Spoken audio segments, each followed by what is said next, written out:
പിണറായി വിജയൻ മത്സരിച്ച ധർമ്മടം നിയോജക മണ്ഡലത്തിൽ വ്യാപകമായി കള്ളവോട്ടും ഓപ്പൺ വോട്ടും നടന്നതായി ധർമ്മടം മണ്ഡലം NDA സ്ഥാനാർത്ഥി കെ രഞ്ജിത്ത് കണ്ണൂർ മാരാർജി ഭവനിൽ വാർത്താസമ്മേളനത്തിൽ ആരോപിച്ചു. ചില ബൂത്തുകളിൽ 90% വോട്ടും ചെയ്തു. തൊഴിലുറപ്പ് തൊഴിലാളിയെ വരെ ഓപ്പൺ വോട്ട് ചെയ്യാൻ ശ്രമിച്ചുവെന്നും അദ്ദേഹം പറഞ്ഞു. 11,000-ഓളം ഓപ്പൺ വോട്ട് ചെയ്തിട്ടുണ്ടെന്ന് റിട്ടേണിംഗ് ഓഫീസർ അറിയിച്ചുവെന്നും കെ രഞ്ജിത്ത് പറഞ്ഞു. മണ്ഡലത്തിൽ സംഘർഷം ഒഴിവായത് NDA ആത്മസംയമനം പാലിച്ചതുകൊണ്ടാണ് എന്നും അദ്ദേഹം പറഞ്ഞു. BJP ശക്തമായ നിലപാടെടുത്തതിനാലാണ് കൂടുതൽ കള്ളവോട്ടുകൾ നടക്കാതെ പോയത്. ബൂത്തിലിരുന്ന UDF പ്രവർത്തകർ കള്ളവോട്ട് ചെയ്യുന്നത് എതിർത്തില്ല. പലയിടങ്ങളിലും പ്രാദേശിക ബന്ധമില്ലാത്തവരാണ് UDF-നായി ബൂത്തിലിരുന്നത്. മുഖ്യമന്ത്രിയുടെ നാടായ പിണറായിയിൽ ബൂത്തിലിരുന്നത് തലശ്ശേരിയിലെ UDF പ്രവർത്തകരാണ്. മുഖ്യമന്ത്രി വോട്ട് ചെയ്ത RC അമല ബേസിക് സ്കൂളിലെ ബൂത്തിൽ വരെ കള്ളവോട്ട് നടന്നു. ഇവിടെയും ക്രമാതീതമായി ഓപ്പൺ വോട്ട് ചെയ്തു. നാട്ടിൽ ഇല്ലാത്തവരുടെ വോട്ടുകൾ ബന്ധുക്കളെ കൊണ്ട് ചെയ്യിക്കുന്ന രീതിയിലാണ് വ്യാപകമായി നടന്നത്. വേങ്ങാട് നാട്ടിലില്ലാത്ത യുവാവിന്റെ വോട്ട് അനുജനാണ് ചെയ്യാനെത്തിയത്. ഈ കാര്യം BJP ബൂത്ത് ഏജന്റുമാർ ചൂണ്ടിക്കാണിച്ചപ്പോൾ പോളിംഗ് ഓഫീസർ നടപടിയെടുക്കാൻ തയ്യാറായില്ല. കള്ളവോട്ട് ചെയ്യാൻ എത്തുന്നവരെ ഓടി രക്ഷപ്പെടാൻ അനുവദിക്കുകയാണ് തെരഞ്ഞെടുപ്പ് ഉദ്യോഗസ്ഥർ ചെയ്തത്. ഈ കാര്യത്തിൽ BJP തെരഞ്ഞെടുപ്പ് കമ്മീഷന് പരാതി നൽകും. ധർമ്മടം നിയോജക മണ്ഡലത്തിൽ മുഖ്യമന്ത്രി പിണറായി വിജയനെതിരെ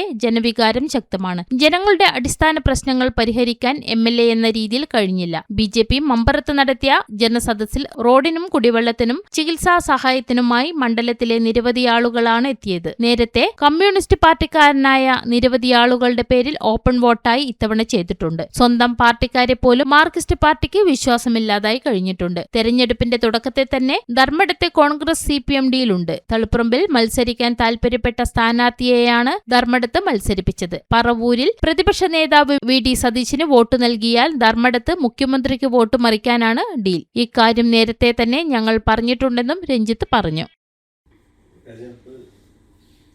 പ്രധാനപ്പെട്ട ആരും ധർമ്മടം മണ്ഡലത്തിൽ വന്നാൽ എനിക്കറിയില്ല. പ്രതിപക്ഷ നേതാവ് വന്നിട്ടുണ്ടാവും. പ്രധാനപ്പെട്ട ആരെങ്കിലും കോൺ ഇല്ല. ധർമ്മടം മണ്ഡലത്തിൽ നിങ്ങൾ നോക്കൂ, ഏത് നേതാക്കന്മാരാണ് വന്നത്?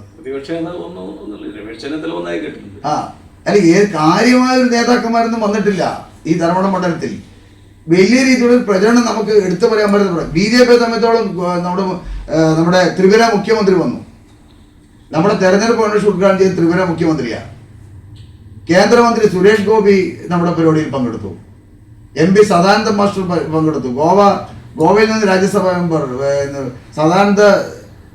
സദാനന്ദജി പങ്കെടുത്ത പരിപാടി. അങ്ങനെ ഒരുപാട് നേതാക്കന്മാർ ഞങ്ങളുടെ പരിപാടിയിൽ വന്നിട്ടുണ്ട്. കോൺഗ്രസിന്റെ ഏത് നേതാക്കന്മാരാണ് ഈ പരിപാടിയിൽ വന്നത്? നിങ്ങളൊന്ന് പറ. UDF-ന്റെ ഏത് നേതാക്കന്മാരാണ് വന്നിരിക്കുന്നത്? എടുത്തു പറയാൻ പറ്റുന്ന നേതാക്കന്മാർ. അവസാന ദിവസത്തെ കൊട്ടിക്കലാശമല്ലാതെ. മാത്രമല്ല, അതിലും ഒരു ഗുരുതരമായ ഒരു കാര്യം, ഈ കേരളത്തിൽ ആര് ഗവൺമെന്റ് ഉണ്ടാക്കിയാലും ആ സർക്കാരിനെ നിയന്ത്രിക്കുന്നത് രാജ്യദ്രോഹ ശക്തികളായിരിക്കും. അതാണ് നമുക്ക് ഈ തെരഞ്ഞെടുപ്പിൽ ചിത്രം പരിശോധിക്കുന്ന സമയത്ത് കാണാൻ സാധിക്കുന്നത്. കാരണം തലേന്ന ദിവസത്തെ UDF-ന്റെ കൊട്ടിക്കലാശത്തിൽ നമുക്ക് കാണാൻ സാധിക്കുന്ന ചിത്രം അതാണ്. പച്ചക്കൊടി മാത്രമേ ഉള്ളൂ. പച്ചക്കൊടി മാത്രമല്ല, ജമാഅത്തെ ഇസ്ലാമിന്റെ പല അറിയപ്പെടുന്ന നേതാക്കന്മാരും, കണ്ണൂർ ജില്ലയിൽ അറിയപ്പെടുന്ന നേതാക്കന്മാരും ആ പരിപാടിയിൽ പങ്കെടുത്തിട്ടുണ്ടായിരുന്നു. CPM-ന്റെ പരിപാടിയിൽ പങ്കെടുക്കുന്നത് SDPയുടെ നേതാക്കന്മാരാണ്. ഏത് LDF സർക്കാർ ഉണ്ടാക്കിയാലും UDF സർക്കാർ ഉണ്ടാക്കിയാലും ഈ സംസ്ഥാനത്തെ നിയന്ത്രിക്കുന്നത്, സംസ്ഥാന സർക്കാരിനെ നിയന്ത്രിക്കുന്നത് ഈ രാജ്യദ്രോഹ ശക്തികളായിരിക്കും, തീവ്രവാദ ശക്തികളായിരിക്കും. ഇത് നമ്മുടെ സംസ്ഥാന അധ്യക്ഷൻ മുൻകൂട്ടി പറഞ്ഞ കാര്യം തന്നെയാണ്. കാരണം ഇവർ രണ്ട് രാജ്യദ്രോഹ ശക്തികളും രണ്ട് മുന്നണികൾക്കാണ് അവരുടെ വോട്ട് കൊടുക്കുന്നത്. അതുകൊണ്ടാണ് BJP ഇത്തരത്തിൽ പറയാൻ കാരണം. ഈ മുസ്ലിം ന്യൂനപക്ഷ വോട്ട് LDF-ന് കിട്ടില്ല എന്നുള്ളത് നിങ്ങളുടെ ഒരു നിരീക്ഷണം തന്നെയാണോ? അല്ല, അത് നമുക്ക് പരസ്യമായി കാണാൻ സാധിക്കുന്നുണ്ട്.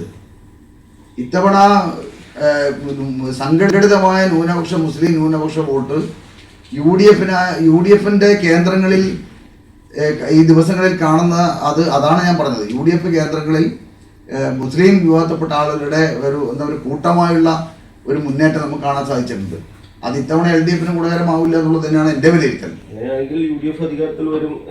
ആര് അധികാരത്തിൽ വരും? BJP അധികാരത്തിൽ വരുന്നതാണ് ഞങ്ങൾ പറയുന്നത്. വലിയൊരു മുന്നേറ്റം ഇത്തവണ കേരളത്തിൽ BJP നടത്തും ഈ തെരഞ്ഞെടുപ്പിൽ.